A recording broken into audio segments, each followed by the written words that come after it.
Field marshal Munir साहब कह रहे हैं अपने ही आवाम को कि भाई अगर इतना प्यार है ईरान से ना, अगर इतने विरोध कर रहे हो ईरान को लेकर, तो ईरान चले जाओ। इजराइल, जिसे कोई भी इस्लामिक मुल्क नेचुरली स्वीकार नहीं करता है, आप खुद एक इस्लामिक मुल्क होकर क्या जंग में उसका साथ दे रहे हो? सऊदी के साथ जो आपने पैक्ट किया, क्या वही आपके गले की फांस बन गया है? तो क्या अगला टारगेट अब ईरान का पाकिस्तान भी हो सकता है उसके इन ब्लंडर्स के चलते? अगर पाकिस्तान अमेरिका का साथ देता है, अपनी जमीन देता है, बलूच का वो रीजन देता है, अगर केटर करता है अमेरिका को इस जंग में, रसद या सोल्जर्स किसी भी तरह से उस रास्ते को इस्तेमाल करने के लिए इजाजत देता है, तो क्या ईरान का अगला टारगेट जो है वो पाकिस्तान होने वाला है और पाकिस्तान एक नई आफत मोल लेने वाला है? नमस्कार, आप देख रहे हैं इंडिया टीवी का डिजिटल प्लेटफॉर्म। मैं हूं पिनास त्यागी। पिनास के पंच में आज हम बात करेंगे पाकिस्तान के ब्लंडर्स की। जी हां, वॉर टेंशन के बीच में पाकिस्तान कैसे एक के बाद एक ब्लंडर किए जा रहा है और उसका नतीजा ये होने वाला है कि पाकिस्तान अब कैच 22 एक चक्रव्यूह की सिचुएशन में फंस गया है। तो आज आपके सामने हम पाकिस्तान की 1, 2, 3 नहीं बल्कि गलतियों की पूरी फहरिस्त जो है, मेजर जनरल भाटिया हमारे साथ इस वक्त हैं, वो बताएंगे, क्योंकि 3 साल पाकिस्तान में डिफेंस अटैचे के तौर पर उन्होंने सर्व भी किया है। पाकिस्तान के मिजाज को, उनकी डीएनए को बहुत बखूबी समझते हैं। तो पाकिस्तान किस तरह से इस जंग के बीच में एक के बाद एक गलतियां किया जा रहा है। हाल की गलती है, फील्ड मार्शल मुनीर साहब कह रहे हैं अपने ही आवाम को कि भाई अगर इतना प्यार है ईरान से ना, अगर इतने विरोध कर रहे हो ईरान को लेकर, तो ईरान चले जाओ। भाई आप अपने आवाम को ऐसा बोल रहे हैं। इजराइल, जिसे कोई भी इस्लामिक मुल्क नेचुरली स्वीकार नहीं करता है, आप खुद एक इस्लामिक मुल्क होकर क्या जंग में उसका साथ दे रहे हो? सऊदी के साथ जो आपने पैक्ट किया, क्या वही आपके गले की फांस बन गया है? ईरान के साथ आपका बॉर्डर लगता है, तो क्या अगला टारगेट, अगर आपकी यही हरकतें रही, तो क्या अगला टारगेट अब ईरान का पाकिस्तान भी हो सकता है उसके इन ब्लंडर्स के चलते? और इस सब के बीच में आप इंडिया को धमका रहे हो, तो वो तो एक अलग एंगल है ही, अब्दुल बासित साहब का अजीबोगरीब स्टेटमेंट। लेकिन अब एक एक करके इन तमाम ब्लंडर्स की बात करेंगे और साथ ही ये भी जानेंगे कि क्या अब इस जंग में ईरान, इजराइल, अमेरिका के संघर्ष में पाकिस्तान की एंट्री होने वाली है। पाकिस्तान के एक ऐसे चक्रव्यूह में फंस गया है जहां उसके पास कोई वे आउट नहीं बचा है। और अगर पाकिस्तान अमेरिका का साथ देता है, अपनी जमीन देता है, बलूच का वो रीजन देता है, पाकिस्तान अगर केटर करता है अमेरिका को इस जंग में, रसद या सोल्जर्स किसी भी तरह से उस रास्ते को इस्तेमाल करने के लिए इजाजत देता है, तो क्या ईरान का अगला टारगेट जो है वो पाकिस्तान होने वाला है और पाकिस्तान एक नई आफत मोल लेने वाला है? भाटिया सर, एक एक करके जो सारे सवालात लोगों के जहन में आ रहे हैं पाकिस्तान के ब्लंडर्स को लेकर, आपका फील्ड मार्शल ये कह दे कि जाओ ईरान चले जाओ, वो 1-2 लोग नहीं हैं, वो आपके मुल्क के लोग हैं। और ऐसा नहीं है कि खामनेई साहब को पसंद करने वाले सिर्फ सुन्नी शिया थे, सुन्नी मुसलमान भी थे, बड़ी तादाद में थे। तो ऑलरेडी वहां पर लोग नाराज थे, जिस तरह से यूएस सोल्जर्स ने गोलियां चलाई, उनको मारा। अब आपने आग में घी का काम कर दिया। पिनाद, आपने बिल्कुल ठीक बताया। आप अगर देखें तो पाकिस्तान में अभी 17% करीब शिया मुसलमान हैं, और शिया मुसलमान का अगर सुप्रीम लीडर को मारा जाता है, जैसे कि पोप हो गया क्रिश्चियंस के लिए, हमारे तो चलो 33 करोड़ देवी देवता हैं, तो हमारे लिए कोई एक नहीं है, लेकिन शियास के लिए एक ही था वो। और आप उस पर इस तरह के स्टेटमेंट अगर देते हैं, वो भी as de facto head of state, तो एक बहुत गलत खबर, या मेरे ख्याल से एक इन्फ्लुएंस जाता है पाकिस्तान की आवाम पे। और आपने पहले अहमदियास को आपने माना ही नहीं कि वो मुसलमान हैं, फिर आप शियास को इस तरह अपने अगेंस्ट करें। दूसरी तरफ अगर आप देखें, बलूची और पश्तूनी, चाहे वो मुसलमान हो, उनकी अलग ही लॉयल्टी है, वो देश को तोड़ना चाहते हैं पाकिस्तान को। तो पाकिस्तान तो पहले उसका एग्जिस्टेंस ही एक ब्लंडर था, लेकिन ये जो ब्लंडर अभी हाल में कर रहे हैं, ये एक बहुत बड़ा ब्लंडर है, क्योंकि ये जो रिलीजियस फॉल्ट लाइन है उसको और पोलराइज कर रहा है, उसको और एक्सेंचुएट कर रहा है पाकिस्तान के अंदर। और ये जो खामियाजा है वो किसी ना किसी तरह मेरे को लगता है कि इनके ऊपर ही अटैक अब होने वाला है। हमने सुना था कि जब अफगानिस्तान में 400 जो इनोसेंट मरे थे, जब अटैक किया था इन्होंने, एयर अटैक किया था, उसके बाद से मुनीर साहब ने अपना ऑफिस और अपना घर दोनों छोड़ के बंकर में घुस गए थे। आपने ये भी देखा कि किस तरह वो एक बुलेट प्रूफ जैकेट पहन के बुलेट प्रूफ शील्ड में रहते हैं, और अपने कोर कमांडर से भी जब बात करते हैं तो उनके सामने एक बुलेट प्रूफ ग्लास होता है। ये दर्शाता है कि जो आर्मी के अंदर ही उनका एक जो म्यूटिनी का एहसास हो रहा है। पिनाद, हमें ये समझना पड़ेगा कि पाकिस्तान को कौन ऑर्गेनाइजेशन थी जो जोड़ के रखती थी, और वो थी पाकिस्तान की फौज। पाकिस्तान की फौज उन्हें एक ऐसा उम्मीद दिला के रखती थी कि भाई हम हैं तो तुम साथ हो, हम हैं तो हम पाकिस्तान जो है वो आज़ाद मुल्क रहेगा, वो भारत के साथ, मतलब भारत की डोमिनेशन कभी हम होने नहीं देंगे, और पाकिस्तान का वजूद उनकी आर्मी था। आज के दिन वो स्थिति है कि पाकिस्तान के 23 करोड़ में मेरे को नहीं लगता कि कोई पाकिस्तान में रहने वाला नागरिक या पाकिस्तान के बाहर रहने वाला नागरिक उनकी फौज को और खास करके उनके फील्ड मार्शल को अच्छी बात बोलता हो या उस पर भरोसा करता हो। तो एक बहुत बड़ी गलती इन्होंने ये की है। लेकिन अगर आप और ब्लंडर देखें, मैं सोचता हूं कि इससे और बड़ा ब्लंडर वो अगर कर देंगे, वो है कि अगर वो ईरान और इजराइल यूएसए की लड़ाई में शामिल हो जाएंगे, क्योंकि उनका फिर इस तरह का जो अभी वजूद है वो बिल्कुल धराशायी हो जाएगा। लेकिन शामिल होना तो उनकी मजबूरी नहीं है। अमेरिका को कब तक ना कर सकते हैं? अगर कल को अमेरिका ने कहा कि भाई मैं बूट्स ऑन ग्राउंड भेजूंगा तो, और बलूचिस्तान का रास्ता जो है वो अख्तियार करूंगा, आपका बॉर्डर जो है वो इस्तेमाल करूंगा, तो पाकिस्तान की इतनी औकात है कि वो अमेरिका को मना कर सके, अपने आका को मना कर सके? नहीं, पाकिस्तान की औकात तो नहीं है, लेकिन जो मजबूरी पाकिस्तान की है वो अमेरिका की भी मजबूरी है। एक पेंटागन की रिपोर्ट है, आपने सुनी होगी, और वो वॉशिंगटन पोस्ट ने थोड़ी सी उसको लीक भी किया है कि उनको जो ट्रंप को ब्रीफिंग दी गई थी कि अगर आपने रिजीम चेंज करना है या अगर आपने ईरान में बूट्स ऑन ग्राउंड भेजने हैं, तो हमें कम से कम 2 लाख सैनिक चाहिए होंगे और हमें कम से कम 18 महीने का समय चाहिए होगा। और उन्होंने ये कैजुअल्टीज का वो किया था कि अगर एक्स्ट्रापोलेट करके बोला था कि कम से कम 15 से 16 हज़ार कैजुअल्टीज हो जाएंगी अगर हम इस तरह का हमला कोई बूट्स ऑन ग्राउंड ईरान में करते हैं। क्योंकि 8 साल उन्होंने देख लिया अब इराक में, उन्होंने 20 साल देख लिया अफगानिस्तान में, उन्होंने 7-8 साल देख लिया वियतनाम में। तो अमेरिका अपने बूट्स ऑन ग्राउंड नहीं भेजेगा। वो मरीन्स अगर भेजता भी है तो वो खर्ग आइलैंड पे भेज दिया, या उसने तेहरान या किसी न्यूक्लियर फैसिलिटी पे कब्जा करने के लिए भेज दिया।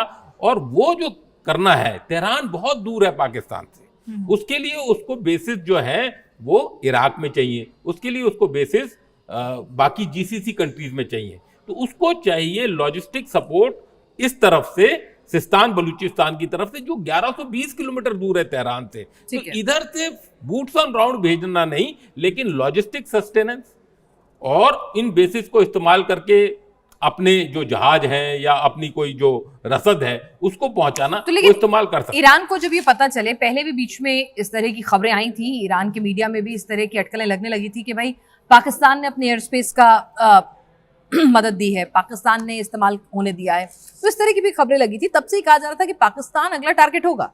ईरान अभी बहुत संयम बरत रहा है कि ठीक है, वो सिर्फ गल्फ कंट्रीज को जहां जहां अमेरिका के बेसिस हैं वहां निशाना बना रहा है। लेकिन जैसे जैसे ईरान का संयम टूटेगा, ट्रंप की जो 48 घंटे की जो वार्निंग है, अगर ट्रंप अग्रेसिव होते हैं तो फिर क्या अगला नंबर पाकिस्तान का भी आ सकता है? उसे शक पाकिस्तान पे भी हो सकता है?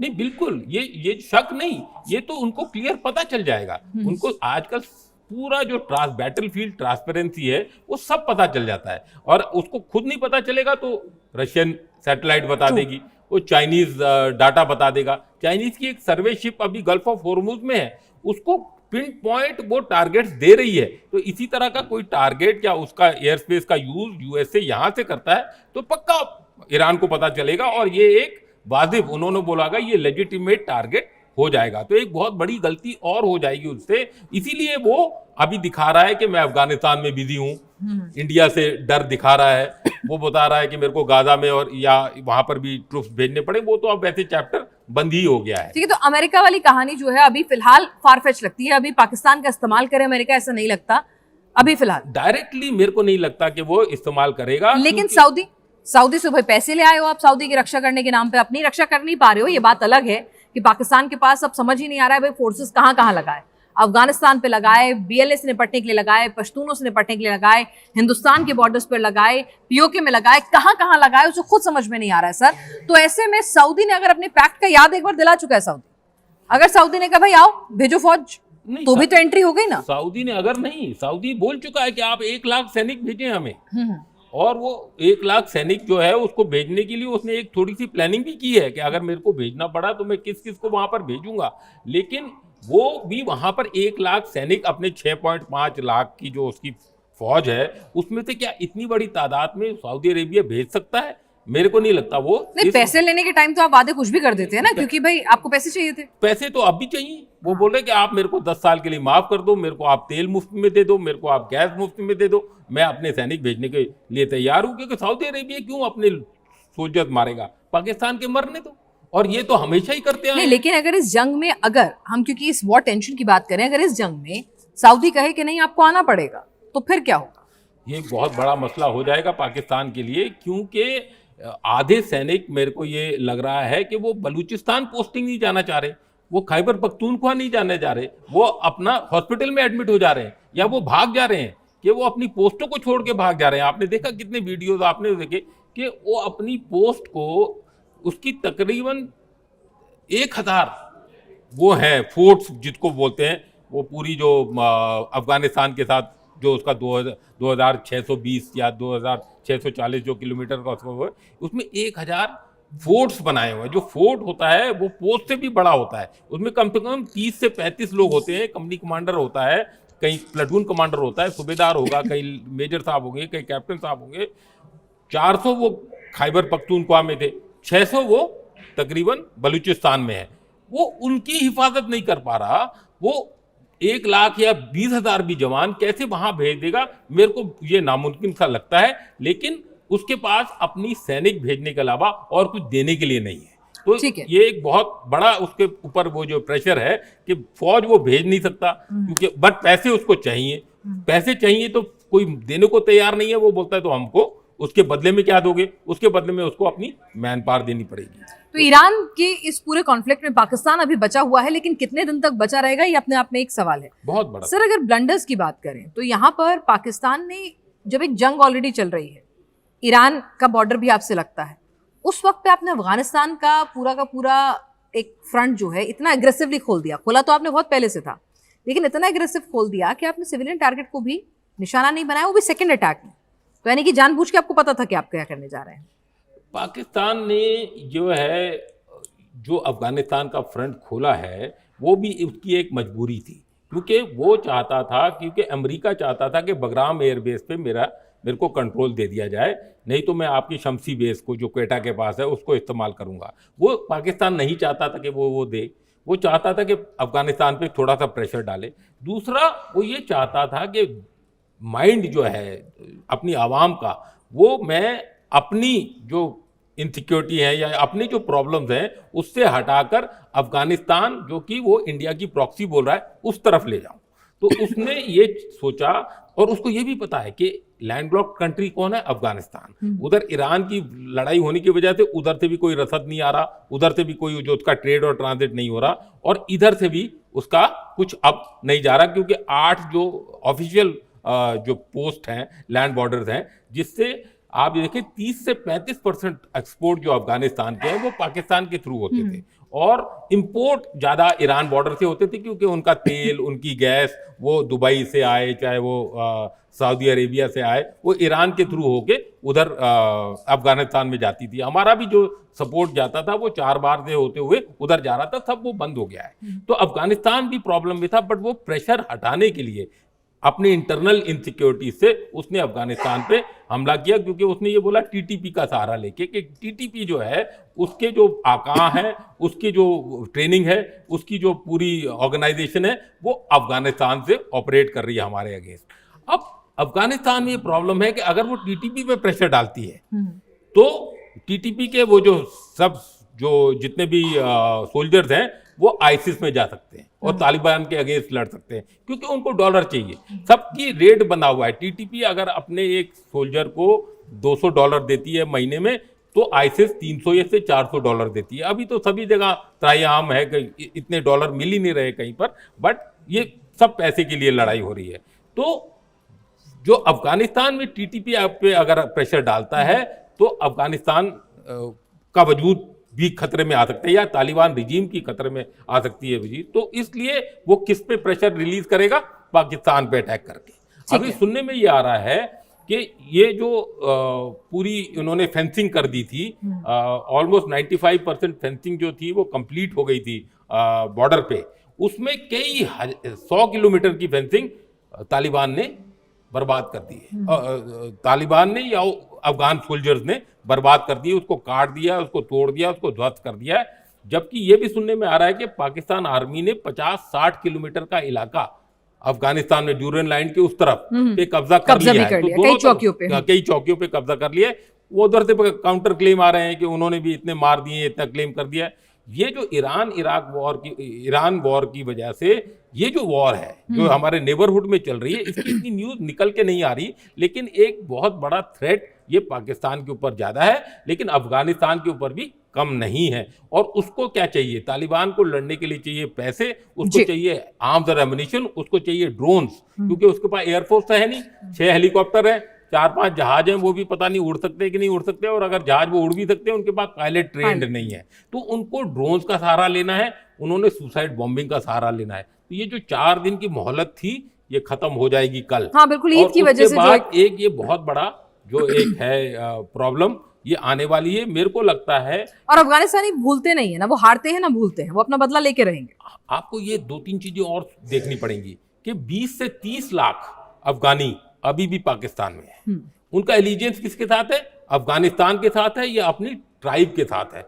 अफगानिस्तान में आप अगर अब पूछें कि आपका नंबर 1 दुश्मन कौन है, वो अमेरिका का नाम नहीं लेता, वो पाकिस्तान का नाम लेता है।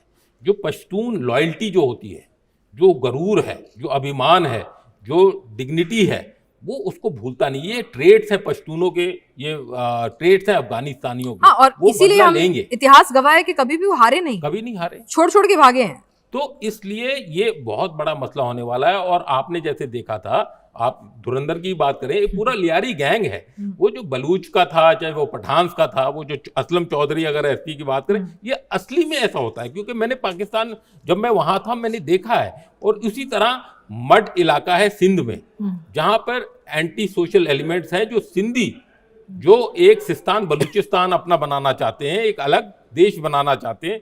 सिंध से कुछ आवाज आती है, वो इंडिया में मिलना चाहते हैं। हाँ। और आप ये देखें कि जो दिल क्या है, चाहे वो बोलते रहे, पाकिस्तानी बोलते हैं कि हमारा जुगलर वेन की अगर ये नहीं हो, कश्मीर है, इसके बिना हमारा कुछ नहीं हो सकता, लेकिन उनका पानी रोक दिया ना, अभी देखिएगा कितनी गुर्बत आएगी वहां। अभी तो गर्मी का मौसम आने वाला है, पानी रोक दिया। और कम से कम 5-6 ऐसे प्रोजेक्ट्स चल रहे हैं, चाहे वो चिनाब पे हो, चाहे वो झेलम पे हो, चाहे वो इंडस में हो, जिससे कि, और या रावी या सतलज पे हो, क्योंकि उसका भी एक्स्ट्रा पानी हम उस तरफ नहीं जाने देंगे। ये जो वाटर है एज अ वेपन, ये इनको बिल्कुल त्राहियाम करेगा, इनको बिल्कुल बर्बादी के उस पर लेके जाएगा, क्योंकि जो इकोनॉमिकली इम्प्लोड करेगा पाकिस्तान इसी तरह से। एक बहुत बड़ा ब्लंडर है, क्योंकि इन्होंने ये टेररिज्म को एज अ स्टेट पॉलिसी बना रखा है। एक के बाद एक सारे ब्लंडर्स हम लोग यहाँ पे पाकिस्तान के बताने की कोशिश कर रहे हैं कि दुनिया भर में जिस तरह के हालात हैं उसमें पाकिस्तान के ब्लंडर कैसे उसके लिए खुद ही मौत का सबब बन सकते हैं, अपनी मौत का कारण वो खुद ही बनेगा।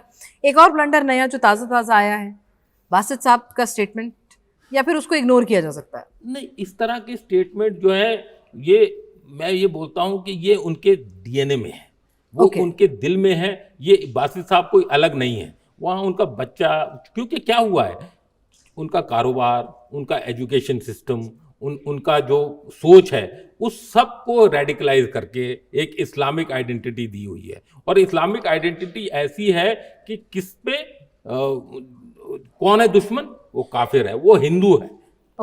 तो जब ऐसी आपकी सोच है, ऐसी आपका, आप इस तरह बढ़ के ऊपर बढ़ेंगे, तो आप हमेशा ऐसी स्टेटमेंट देंगे। यानी फील्ड मार्शल हो या कोई एक्स डिप्लोमेट हो, इससे कोई फर्क नहीं पड़ता है, ऐसी सोच ही ये है। तो इसमें हमको घबराने की, मतलब हमको ये सरप्राइज होने की जरूरत नहीं है, लेकिन हमें सजग जरूर होना है। क्योंकि जो इकोनॉमिक टारगेट्स हैं, हम देख रहे हैं कि अब इकोनॉमिक टारगेट्स पे, चाहे वो डिसैलिनेशन प्लांट्स हो, चाहे वो ऑयल फील्ड्स हो, चाहे वो और इकोनॉमिक जो इंफ्रास्ट्रक्चर हो या इकोनॉमी के वो हो, उन पे अटैक होगा। और मैं जब पाकिस्तान में था, मैंने खुद सुना है, असद दुरानी साहब, उनके पुराने डीजी ISI होते हैं, कि हम उनके डैम उड़ाएंगे, हम उनकी रेलवे लाइन ये जो बना रहे हैं बारामूला या उस तरफ, हम उसको रेलवे लाइन को उड़ाएंगे। तो जो आप सुदर्शन चक्र बनाएंगे, 140 करोड़ को सिक्योर करना बहुत मुश्किल है। क्या आप अपने सब इलाकों को सिक्योर कर सकते हैं? आपने चलो पार्लियामेंट तो सिक्योर कर ली, नॉर्थ ब्लॉक, साउथ ब्लॉक या कर्तव्य पथ सिक्योर कर लिया, बट क्या आप अपने T1, T2, T3 को भी सिक्योर कर पाएंगे? क्या आप सफदरजंग एयरफील्ड को सिक्योर कर पाएंगे? क्या आप जेवर को सिक्योर कर पाएंगे? हजार इस तरह के इकोनॉमिक आपके टारगेट्स होंगे। तो हो सकता है पाकिस्तान मतलब अगला टारगेट जो है वो ह्यूमन को ना करके इंस्टॉलेशन को करे, बिल्कुल। और कहीं ना कहीं क्योंकि उसे एंटी इंडियन सेंटिमेंट जगा के रखना है। लेकिन सर वो तो उसका ब्लंडर नहीं, फिर तो वो तो उसका जैसे कहते हैं दी एंड होगा, क्योंकि हिंदुस्तान तो पहले ही कह चुका है ना। नहीं, दी एंड तो पिनाज, मैं तो आपको कई बार बोल चुका हूं कि दी एंड तो उसका इस साल ही हो जाएगा। अच्छा, इस हालत में, इस शेप में दी एंड मेरे को नहीं लगता कि 2027 तक भी जाएगा, क्योंकि वहां अंदर से ही जो इम्प्लोजन होगा वो उसको बलूचिस्तान एक अलग देश बनेगा। और मैं बहुत पुराना एक अमेरिकन मैप की बात कर रहा हूं, जो CIA वाला मैप है, उसमें वो बलूचिस्तान और ग्रेटर पश्तूनिस्तान की बात करता है, और वो जो पाकिस्तान को दिखाता है वो बहुत ही पतला सा सिंध और पंजाब का एक प्रोविंस दिखाता है। तो उनके भी जहन में ये है तो यानी 2027 में पाकिस्तान का भूगोल बदलेगा, उसके टुकड़े होते हुए आपको दिख रहे हैं। भूगोल बदलेगा तभी जब हम भी अपने, उसके लिए हमको काम करना पड़ेगा। खाली धुरंधर मूवी नहीं बनानी पड़ेगी, हमको उसके लिए और काम करना पड़ेगा, क्योंकि हमारी सेफ्टी इसी में, क्योंकि पाकिस्तान भी चाहता है कि उसका ब्लंडर नहीं, उसका एग्जिस्टेंस है कि मैं भारत को बर्बाद करूं, मैं भारत को तोड़ूं, चाहे मैं वेस्ट बंगाल से तोड़ूं, चाहे मैं केरला से तोड़ूं, चाहे मैं जहां से अंदर से तोड़ूं। तो वो कोशिश कर रहा है। कश्मीर उसका थोड़ा सा 370 हटने के बाद वो उसपे वो, बट वो K2 मूवमेंट करना चाह रहा था, खालिस्तान और कश्मीर को इकट्ठा मिलाना चाह रहा था। लेकिन सबसे बड़ी बात यह है कि जो लीडरशिप है, मिलिट्री है, वो बहुत कमजोर हो गई है। उस पर जो गुमान था जो सिविलियंस को, वो बिल्कुल खत्म हो गया है।